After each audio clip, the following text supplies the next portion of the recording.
Häzirki wagtda Türkmenistan hormatly prezidentimiň paratatly başçylygyna Tewitin ýurtlar bilen söwda ykdysady hyzmatdaşlyk gatnaşyklaryny ýygy sürge.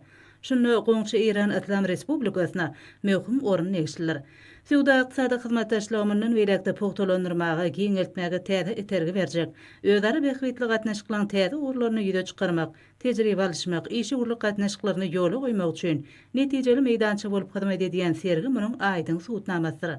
Çünki söwda ykdysady hyzmatdaşlyk Türkmen-Iran gatnaşyklarynyň esasy urlarynyň biri bolup, durnukly we uzak möhletligiň häsiýeti eýedir.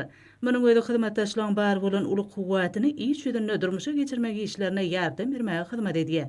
Goňşy ýurtda gözden geçirilse, Türkmenistanyň döwlet idaralarynyň 10-kisi, ýurdumyzyň senagatçylary we telekeçiler birleşmesiniň 50 uly wekilleri gatnaşdy.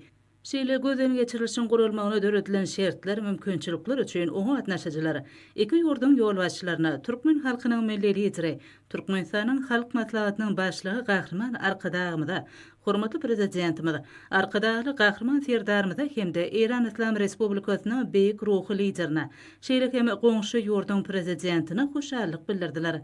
Ma'lum bolşýaly Türkmenistanyň we Iran Islam Respublikasynyň döwlet hemde hususy tüzümleri özara behwetli ykdysady hyzmatdaşlygyň mundan welekde ösdürilmegine uly gadaklanma bildirýärler.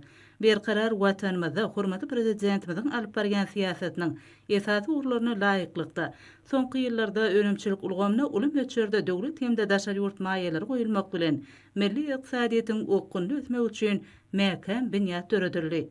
Çünki Gahrman Arkadagymyzyň ýoly goýan asylly başlangyçlaryny häzirki döwürde Arkadagy Gahrman Serdarymyzyň üstünlikle dowam etmegi netijesinde alınıp barylýan milli ykdysadyýetimizi senagatlaşdyrmak, gaýtadan işleýän puwdagy berkitmek, ýokary tehnologiýaly senagat önümçiliklerini gurulşyklary boýunça ýyry maý goýum tatlamalaryny amala aşyrmak siýasaty söwda ykdysady hyzmatdaşlygy giň ugurlar boýunça ösdürmek üçin oňyn şertleri üçin edýär.